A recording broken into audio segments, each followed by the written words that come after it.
We'll start with thermodynamics. Thermo means heat, dynamics flow. So thermodynamics is nothing but a flow of heat. So if you take this picture, here the fuel is burned to produce heat energy. Here there is a flow of electrons to produce electrical energy. Here the fuel is burned to produce heat which is used for cooking.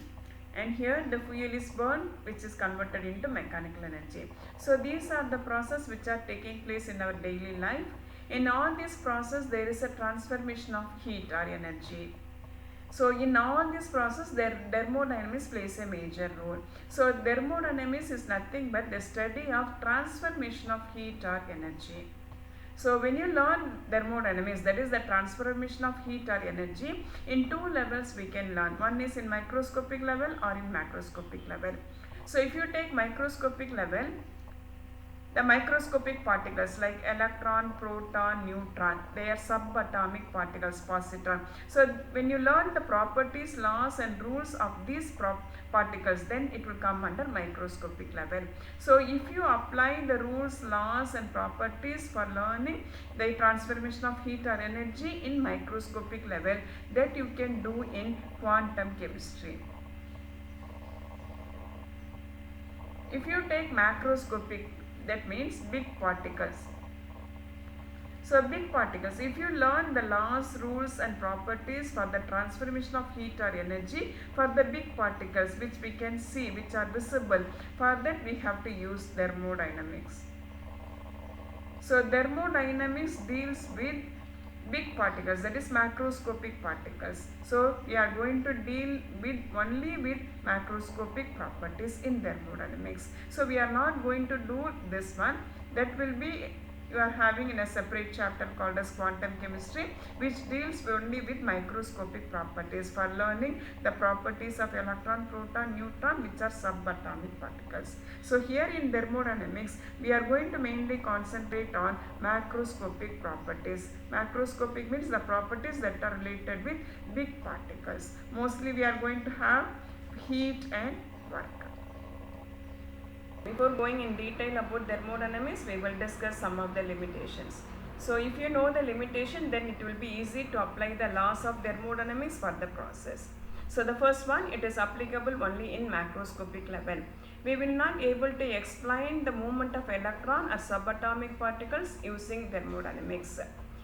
So the laws of thermodynamics are applicable only for larger particles. How long it takes to get there, it is not given by thermodynamics. Suppose the reaction is taking place, whether the reaction is fast or slow, it is not explained by thermodynamics. That means the rate or the speed of the reaction, it is not given by thermodynamics. So it will give only the energy before the reaction and energy after the reaction.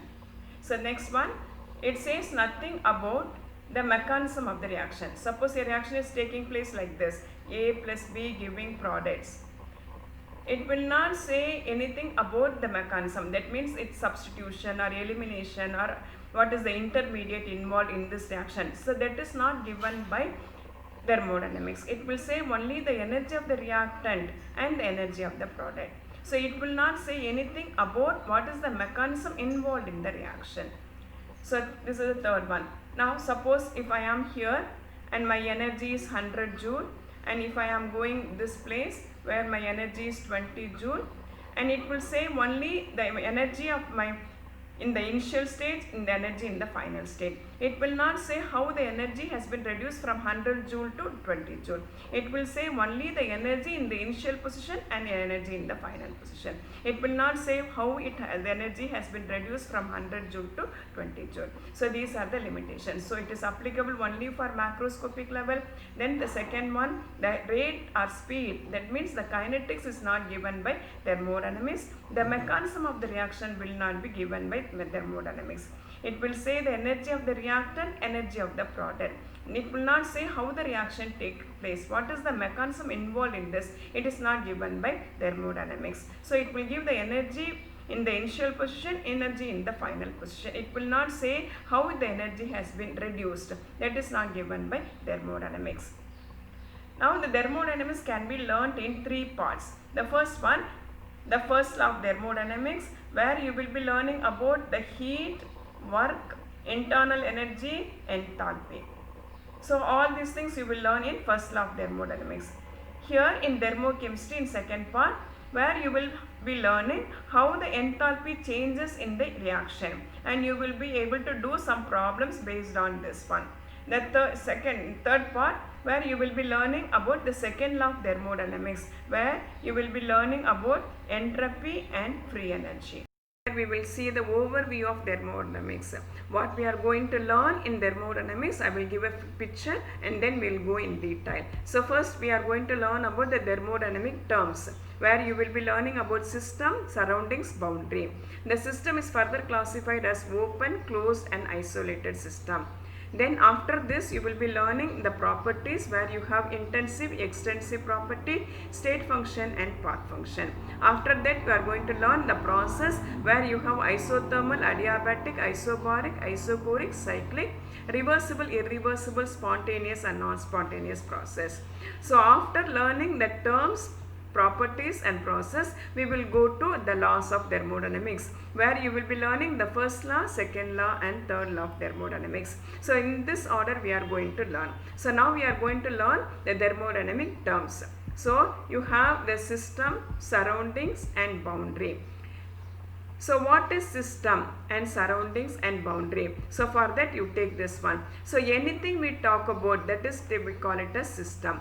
Anything which will interact with this, that is what we call it as surroundings. Which separates the system from the surroundings, that is what we call it as boundary. So if you take this one and this one, we call it as system, because we are going to talk about this one. So that is taken as the system. Now this immediately which are all interacting with this part, that is what we call it as surroundings. Now this line which separates the system and the surroundings, we call it as boundary. Suppose you take a glass of water, the glass of water is taken as the system. Which and all interacting with this glass, the immediate interaction, that is what we call it as surroundings. Now this line, that is the wall of the glass, that separates the system and the surroundings, that is what we call it as boundary. So this system is further classified into three types. One is isolated system. Suppose you take, this is the system we have, and this system will not interact with the surroundings. That means it will not exchange the matter as well as the energy with the surroundings. That is what we call it as isolated system. It will not exchange both matter as well as the energy with the surroundings. The next one, closed system, where the system will, this is the system we have, and this system will exchange the energy but not the matter. So that is what we call it as closed system. Next we have open system, where both the matter as well as the energy will be exchanged by the system to the surroundings. That is what we call it as open system. So example for the isolated system, you can take a thermoflask, where you will have hot water. It will not exchange both matter as well as the energy with the surroundings. That is the example for insulated, that is isolated system. The next we have the closed system. Example, you take a big container with the lid which is closed.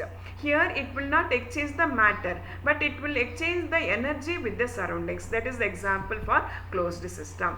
Open system, you have a beaker containing a solution. It is open, it is not closed with the lid. So it will exchange both matter as well as the energy with the surroundings. So this is an example for open system. So this is about the system, surroundings and boundary. System, we have three types: isolated, closed, open. Open, which will exchange both matter as well as the energy. Closed, it will exchange only the energy but not the matter. Isolated, it will not exchange both energy as well as the matter with the surroundings. Thank you for watching. Next